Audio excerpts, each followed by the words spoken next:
como é que foi essa história da democracia? O quanto ela pegou realmente a torcida do Corinthians? O quanto foi de verdade, né? O quanto existia realmente uma democracia. Só complementando a do Zeca, Celso, dá licença, porque é o seguinte, eu ouço muito, eu trabalho com ex-jogador, enfim, a gente convive com ex-jogador por causa da nossa profissão, e eu ouço alguns deles, como por exemplo o Emerson Leão, que era goleiro do Corinthians em 83, né? Falando que a democracia era uma mentira. Como é que você enxerga isso? E eu enxergo que é uma mentira dentro da concepção que ele tem de política, né? Ele é um conservador. Os conservadores não gostavam da democracia, né? E mesmo a torcida não era unânime em relação à democracia. Até anos depois eu lembro da torcida do Corinthians fazendo coro contra a prefeita Erundina, que tinha sido eleita em 88. Mas especificamente naquele momento não era uma unanimidade. Tanto que a cada derrota apareciam lá as faixas, democracia sem bagunça não, botavam culpa no Sócrates.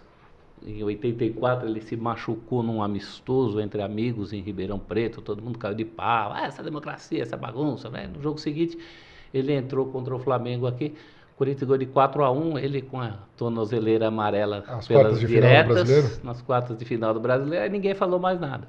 Então estava sempre no fio da navalha.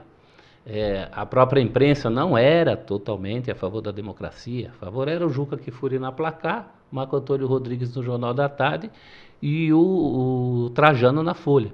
A maioria da nossa imprensa esportiva era conservadora e até hoje ainda é. Tem muita gente conservadora. Então tem pessoas pensando diferente na torcida, na imprensa. Agora até por isso eu acho que foi importante a democracia. Ela talvez não tenha sido alguns exageros, né? A gente recebe e-mail de gente que estuda, principalmente estrangeiro, né? Francês, argentino. Italiano gosta muito dessa verdade história. que a democracia corintiana derrubou a ditadura militar? Não, claro que não. Mas ela foi parte importante de um contexto, tanto que a gente fala disso até agora, 40 anos depois. Sim. Então alguma coisa de diferente existiu ali. Um movimento de jogadores que pensaram trabalhar melhor, mais leves, mais felizes. Agora, claro, tinha oposição lá dentro, e acho que até por isso era democracia também. Democracia também tem oposição. Claro. O Leão esteve num evento, por mais que ele diga que não houve democracia, ele esteve numa manhã no Parque São Jorge, eu estava lá, um evento sobre a passagem da democracia, porque é uma passagem da vida dele também. Ele estava lá muito respeitosamente, fez um discurso muito, muito curioso, que ele disse que o Casagrande tinha mandado um WhatsApp para ele, evento sobre a democracia, aí ele mandou o WhatsApp respondendo, eu vou. Aí o Casagrande teria respondido, vai? Com 3 interrogações. Ele foi, ele estava lá. Não entrou em todas, assim, na hora que a gente fez uma homenagem ao Sócrates, levantando o braço lá, ele não levantou. A posição dele. Democracia. Mas democraticamente tinha ali até o opositor da democracia. Mas realmente não era essa unanimidade. Passados 40 anos, dá a impressão que estava todo mundo de um lado só. Não era. Inclusive, o grosso da torcida, e é uma torcida dividida hoje, na polarização do Brasil, você tem de tudo na torcida do Corinthians, né? Você não tem um lado só.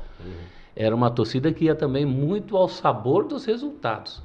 Acho que o que ajudou a democracia corintiana foi ganhar 2 títulos. 2 títulos que, ao contrário do que dizem hoje, na época valiam tanto quanto o título nacional. E se tivesse ganho em 84, então, seria um boom, né? A democracia seria mais do que ela foi, talvez, ou não? Talvez tivesse ganho as eleições com Adilson em vez do Roberto Páscoa, que as eleições foram logo depois, em 85.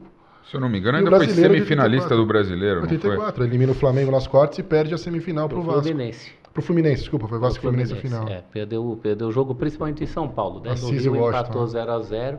Foi o jogo da volta lá, Perdeu 0x0. 2-0 aqui. Dizem os detratores da democracia também, porque o time estava de ressaca em relação à vitória, e aí, enfim, tudo é história. Mas faz parte daquele processo, daquele momento. Aí as pessoas perguntam por que a democracia acabou? Porque acabou inclusive o próprio regime militar, de uma forma diluída, meio xoxa, com eleições que não foram diretas, com coalizões com gente que fazia parte do regime antigo. Perdeu-se aquela vitalidade de discussão política no país inteiro, não só na democracia. Mas eu sou nesse profissionalismo. Só completar, só mandar um abraço aqui pra galera, tá? O Felipe Prevedelo te mandando um abraço, o Jean Pierre mandando um abraço, Santa Catarina. E o Fábio Guidetti também tem uma pergunta depois no caminho pra você. Desculpa aí, Gascão. Nesse profissionalismo exagerado que tem o futebol hoje, você acha que há espaço para uma democracia dentro de um time de futebol? Há espaço para democracia em todo lugar, agora precisa ver se as pessoas estão dispostas. Democracia no sentido que jogador a gente conhece, é diferente, é complicado, precisa de dedos para lidar, ainda mais hoje esses caras que estão famosos, milionários. Por isso que eu fico pensando se tem espaço para esse tipo de democracia, porque os caras, é difícil cuidar desses caras, né? Eu acho que os tempos mudaram, porque você vê, o Sócrates, por exemplo, era uma estrela de primeira grandeza do futebol brasileiro que tinha preocupações políticas. Verdade. Ultimamente a gente tem o que de preocupação política? Talvez o caso ali do Bom Senso com o Paulo André. Que não foi para frente, né? Não foi para frente e nunca foi uma revolução de nada, né? Exatamente. Ele pregava um consenso com o status quo e mesmo assim foi rechaçado. Por isso que eu falo. A democracia era mais revolucionária. A proposta da democracia corintiana pensava em coisas de falar, olha, nós somos trabalhadores dessa história aqui, queremos uma participação maior. Hoje não são preocupações do jogador de futebol médio. Claro, há jogadores que se preocupam com isso, mas o jogador médio não está muito preocupado com isso. Mas juntaram ali uns 10 tops da época, que eram top do Brasil, num time top, por isso que funcionou. Será que isso daria para existir hoje em dia? Precisaria acontecer algo desse tipo, né? Eu acho que os ares externos também, porque não se falava de democracia só no Corinthians. Se falava de redemocratização nas escolas, nos sindicatos, nas ruas. Hoje é o contrário, né? Se fala menos. Mas também tem um pouco de o futebol ter deixado de ser um pouco um esporte profissional e ter virado uma coisa mais de entretenimento. Você acha que isso ajuda a não ter esse movimento de ter essa coisa de cada Quando eu falo do excesso de profissionalismo, é justamente isso. O futebol hoje é um entretenimento. Eu acho que nem tanto o entretenimento, mas ele ter virado um grande negócio. Ele envolver os valores que envolve. Né? Ele virou um grande negócio de lazer, o grande negócio de lazer do século XXI. Então, realmente, você perde um pouco o domínio disso. Tem um livro excepcional do uruguaio Eduardo Galeano, chamado Futebol ao Sol e à Sombra, que ele fala disso. Agora, sempre haverá pessoas, pontualmente, pessoas preocupadas. Eu falei aqui do jogador de futebol médio, mas não é todo jogador de futebol que está alienado do que está acontecendo.